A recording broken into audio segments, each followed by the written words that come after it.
디모데후서는 디모데 전서에 이어서 바울이 디모데에게 보낸 개인 서신이고 또 목회 서신이고 또 한 가지 여기 수식어가 붙어요. 또 디모데후서를 우리가 14절까지만 읽었지만 우리가 또 하나 이 디모데후서를 통해서 정보 하나를 보게 되는데 바울이 지금 이 편지를 기록할 때 어디 있었을까요? 자, 8절을 봐요. 8절에 중간에 보면 그러므로 너는 그죠? 내가 어떻게 돼 있대요? 갇힌 자가 돼 있다는 갇힌 자. 아, 바울이 디모데 후서를 기록할 때는 다시 감옥에 갇혀 있구나 하는 것을 알 수 있어요. 갇힌 것을 알 수 있어요. 그러니까 12절에 내가 또 이 고난을 받대. 이 고난이 뭐겠어요, 그럼? 투옥 중인 옥중 생활을 하는 것을 말하는 거겠지요. 그죠? 이것으로 미루어 봐. 바울이 이것이 감옥에서 쓴 옥중 서신이겠다라는 것을 알 수 있어요. 그리고 4장 6절부터 8절. 이것으로 미루어 봐. 바울은 지금 감옥에 있고 죽을 날이 가까운 것을 봤을 때 어떤 결론에 이르러요? 사형 집행이 임박했다는 걸 알 수 있어요.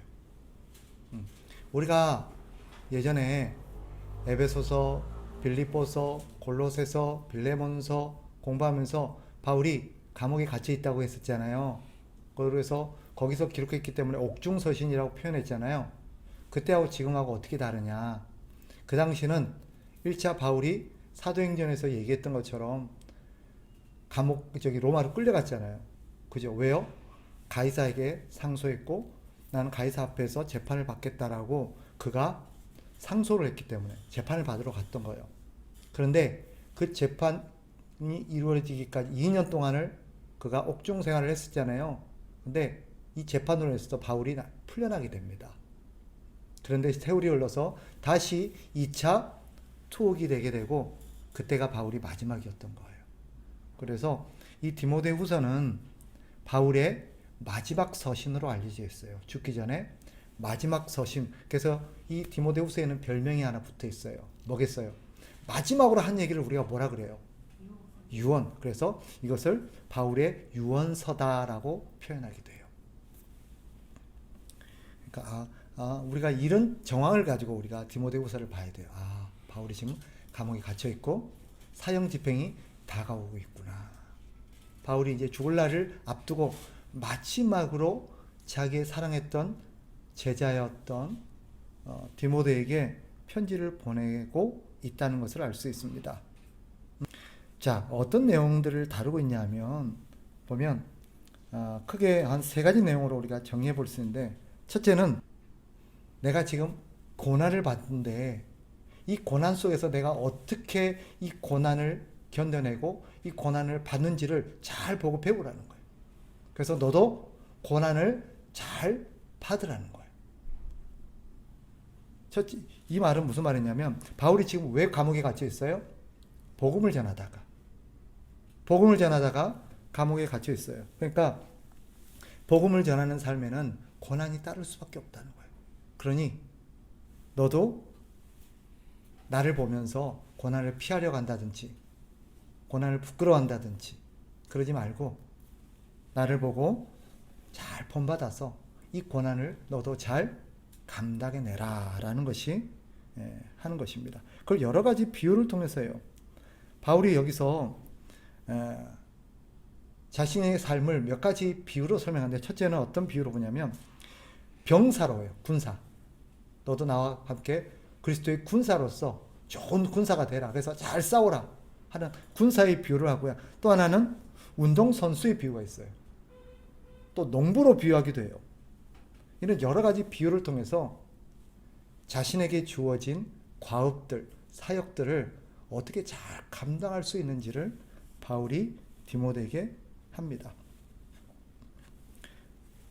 당연히 사실은 이 디모데가 바울의 편지와 더불어서 바울의 소식을 듣고 감옥에 투옥돼서 이제 사형 집행 날짜를 앞두고 있다는 얘기를 들었을 때 디모데의 마음이 어떻겠어요?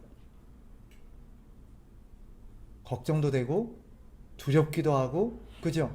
이제 지금까지는 디모데가 어려움이 있을 때마다 누구에게 자문을 구하고 의지했어요? 바울.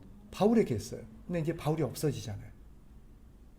자기 스승이기도 하고 정신적인 어떤 의지의 대상이기도 했고 자기의 모델이기도 했고 자기 편이 되어줬기도 했고 그런 사람이 없어지고 또 더군다나 바울이 이렇게 사형을 당하는 걸 보면서 나도 저 길을 걸어야 될 텐데 하는 그런 두려움들이 있었을 거 아니에요. 이런 것에 대해서 바울이 그의 마음을 딱 붙들어주는 거예요. 이런 걸 두려워하지 마라. 당연히 받아야 되는 거다. 내가 어떻게 그 고난을 잘 이겨내고 우리 주님 앞에 섰는지를 잘 봐라는 거예요. 그 얘기를 하고 있는 거예요, 지금. 디모데후서는 그런 얘기들로 아주 있습니다. 두 번째, 바울이 아까 얘기했죠? 자, 디모데가 신분이 뭐예요? 목사라 그랬잖아요. 그러니까 너는 좋은 목사가 되라. 바울은 자신을 뭐라고 표현했어요? 앞에서 보면 자신이 11절 봐요. 1장 11절. 자기를 여러 가지 어떤 모습으로 표현해요. 첫째는 선포자. 무슨 선포자예요? 복음을 선포하는 사람이라요. 또 사도였다. 또 교사였다. 나는 복음 선포자고 사도이기도 하고 교사기도 했다. 그러니까 너는 세 가지 역할을 바울을 통해서 보여주는 거예요. 너는 복음의 선포자가 돼야 되고 교회를 세우는 사도가 돼야 되고 또 그 다음에 진리의 말씀을 가르쳐 제자를 키워내는 교사가 돼야 된다는 거예요. 지금 디모데에게 하는 두 번째 메시지가 이겁니다. 너는 좋은 훌륭한 그런 복음 전도자요 사도요 교사가 되라. 그리고 마지막 한 가지 4장에서 바울이 하고 있는 게 뭐냐. 디모데에게 너는 그리스도 앞에서 소망을 가지라는 거예요. 우리에게는 상이 있다는 거예요. 우리에게는 상급이 있다. 그 상급을 바라보면서 끝까지 소망을 가지고 살아라는 거예요. 힘들기도 하고 지칠 때도 있을 거고 그죠? 편안하게 살고 싶고 유혹도 있을 거예요. 그때 바울이 디모데에게 뭘 상기시켜요? 7절, 8절. 나는 선한 4장 7절 8절. 나는 선한 싸움을 싸우고 나의 달려갈 길을 마치고 믿음을 지켰으니 이제 후로는 나를 위하여 의의 면류관이 예비되었으므로 주 곧 의로우신 재판장이 그날에 내게 주실 것이며 그다음 내게만 아니라 주의 나타나심을 사모하는 모든 자에게도니라. 거기에 누구도 포함되어 있어요? 디모데도 포함돼. 너에게도 똑같이 상 주실 거다라는 거예요. 그러니 끝까지 소망을 가지고 믿음을 지키고 딴 길로 가지 말라는 거예요. 그리고 9절 이하에는 어떤 얘기가 나와요?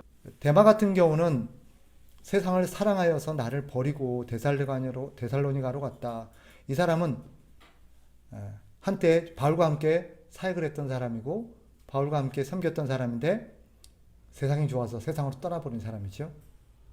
그리고 그레스게는 갈라디아로, 디도는 달마디아로 갔다. 이 말은요, 그레스게와 디도는 배교의 길을 걸었다는 뜻이 아니라 다른 곳으로 갔다는 거예요.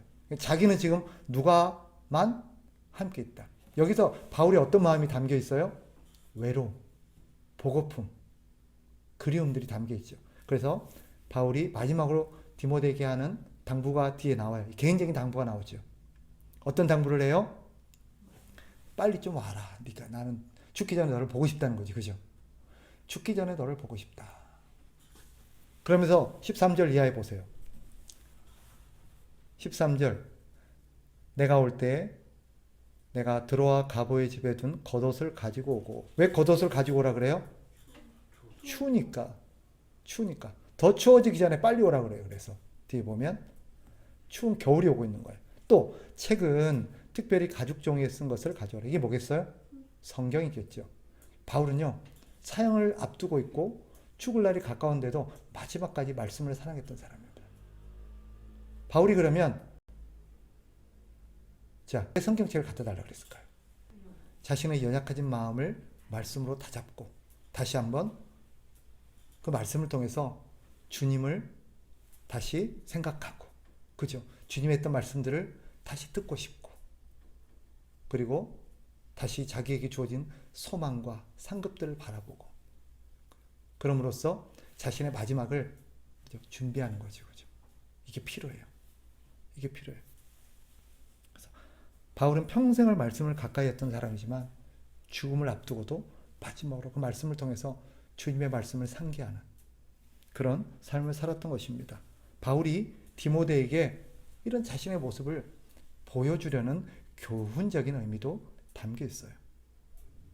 그리고 여기 재밌는 게 있습니다. 눈에 띄는 거 봐봐요. 거기에 자 뭐라고 하냐면 11절로 다시 올라가서 누가만 나와 함께 있느니라. 그 다음 네가 올 때 너만 혼자 오지 말고 누구를 데리고 오래요? 마가를 데리고 오라. 그가 나의 일에 유익하니라. 자, 왜 마가를 데리고 오라 그랬을까요?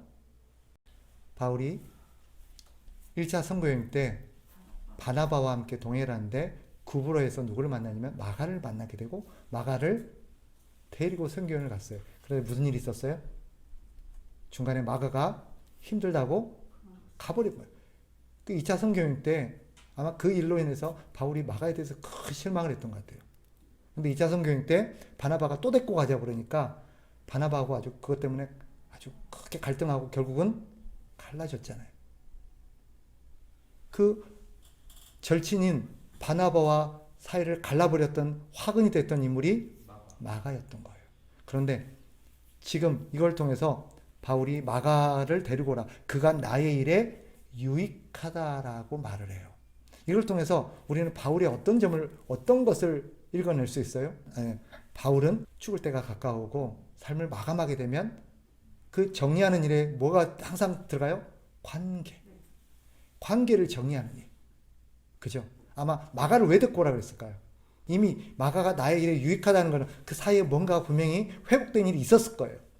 그럼에도 불구하고 마가를 데리고 오라는 것은 마가가 자기에게 지금 마지막에 가기에 자기에게 뭐 도움을 줄 수 있는 사람이라는 의미도 있겠지만 아마도 그렇죠.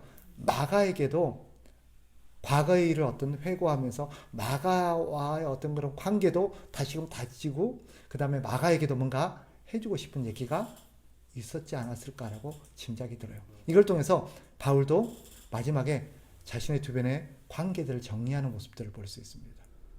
그죠? 우리는 이걸 통해서 두 가지 정도를 정리해 볼 수 있습니다. 자, 뭐냐? 하나님의 사람이 마지막 죽을 때까지 가장 힘써야 될 게 뭔가, 그죠? 하나님의 사람이 가장 귀하게 여기고 마지막까지 힘써야 될 게 무엇인가 하는 것을 상기시켜요. 그죠? 우리도 이 역사의 이 모든 선배들처럼 언젠가 하나님 앞에 설 날이 올 거예요.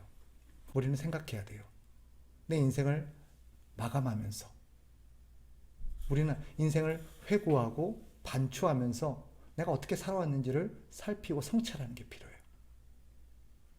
바울이 이 디모데 후서를 통해서 디모데에게 상기시키는 것은 너도 언젠간 나처럼 이렇게 죽을 날이 올 거고 하나님 앞에 설 날이 다가온다. 거기에 분명히 고난이 따르는데 너는 지금까지 그리스도를 위하여 기꺼이 고난을 받았는다 생각해 보라는 거예요. 두 번째, 너는 너에게 맡겨진 소임을 하나님 앞에 충성스럽게 해왔는가 하는 것을 다시 생각해 보라는 거예요. 우리에게도 적용할 만한 거예요. 우리에게도 죽음이 가까워 있어요. 여러분들도 지금까지 삶들을 제대로 잘 살아왔는지, 그리고 내가 마땅히 했어야 될 일들을 하면서 살아왔는지 하는 것들.